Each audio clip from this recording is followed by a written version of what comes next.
अस्सलामुअलैकुम। Golden 120 vlog में आपको खुशामदीद कहते हैं।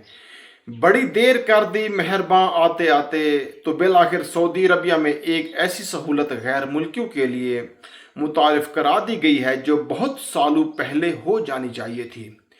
इस पे यूएई हमेशा की तरह वो अपनी एक मुनफरिद शनाख्त रखते हैं। यूएई ने ये काम काफ़ी साल पहले ही कर दिया था और शानदार तरीके से किया, लेकिन देर आए दुरुस्त आए, आज जाके सऊदी अरबिया ने यह भी काम शुरू कर दिया है जो कि देखते ही देखते बाकी शहरों तक भी पहुंच जाएगा।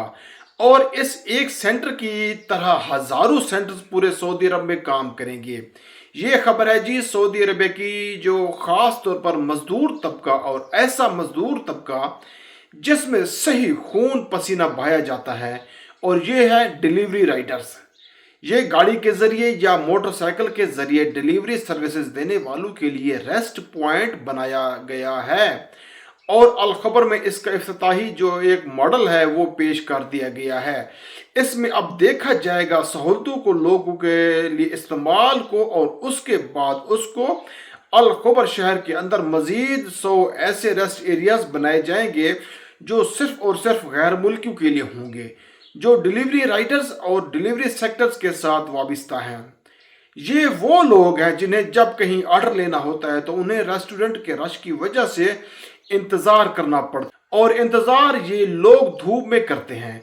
ये वो लोग हैं जिन्हें बाज़ औक़ात मौसम की इंतहाई गर्मी या फिर नामुनासिब हालात जैसे कि कोई तूफान वगैरह या बारिश हो सकती है, इसमें खुले आसमान तले रहना पड़ता, जो इनके लिए बड़ी मुश्किल और दिक्कत होती है। तो उन लोगों को एक बाकायदा सरकार ने ये सहूलत दे के बहुत अच्छा काम किया, और ये बहुत साल पहले इसलिए हो जाना चाहिए था क्योंकि गर्मी तो तब भी पड़ रही थी। ये डिलीवरी राइडर्स तो तब भी ये काम कर रहे थे। आज जाके ये बहुत लेट है। वैसे फिर भी तारीफ करनी चाहिए और उम्मीद करनी चाहिए कि ये जो मंसूबा है आगे मजीद चले। तो इसमें जो इसके मुताल्लिका ओहदेदारान हैं उनका कहना है कि अभी ये एक है और हम अल खबर के अंदर मजीद रेस्ट एरियाज बनाएंगे, और इसके साथ ही ये बाकी शहरों में, यानी अगर रियाज की बात की जाए तो वहाँ पे तो ये शायद 1000 से भी कम पड़ जाए, क्योंकि ये अल खबर जैसे एरियाज में 100 बनाएंगे तो फिर रियाज में जहाँ गर्मी इससे भी ज़्यादा सख्त होती है और बहुत बड़ा एरिया है, कितने होंगे फिर मक्का में, फिर जिद्दा के अंदर, फिर मदीना, दमाम वगैरह, ये सारे एरिया शामिल करेंगे। तो ये हज़ारों ये रेस्ट एरियाज होंगे जो गैर मुल्कियों के लिए बनाए जाएंगे।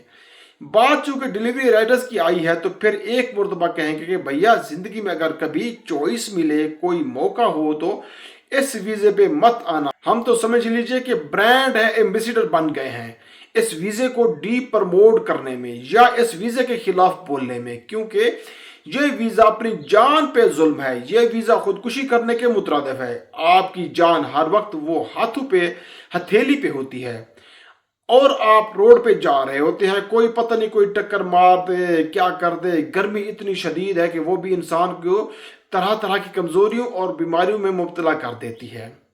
ये बातें हम इसलिए कर रहे हैं कि हम कोई डॉक्टर नहीं हैं। मुझे अक्सर मेरे दोस्त कहते हैं यार तू बस खबर दे, तो इसके अलावा कोई और बात क्यों करता है। मैंने कहा यार मेरी ऑडियंस के साथ मेरा कोई ताल्लुक सिर्फ खबर का नहीं है, हमारा ताल्लुक एहसास का भी है। एक दूसरे के लिए जिस तरह मुझे लोग दुआएं देते हैं, तो अल्हम्दुलिल्लाह अगर वो मुझे इतना करते हैं तो मैं चाहता हूँ जो उनके लिए बेहतर है मैं गुजारिश कर दूँ। मैं जानता हूँ सब पढ़े लिखे हैं, अक्लमंद हैं, शऊर रखते हैं, लेकिन फिर भी मेरी तसल्ली ये होती है कि फिर भी मैं अर्ज कर दूँ कि भाई ये थोड़ा सा देख के आना, ये काम कैसा कैसा चल रहा है। इसलिए हम अर्ज कर देते हैं कि उम्मीद है आप भी इसका बुरा नहीं मनाएंगे।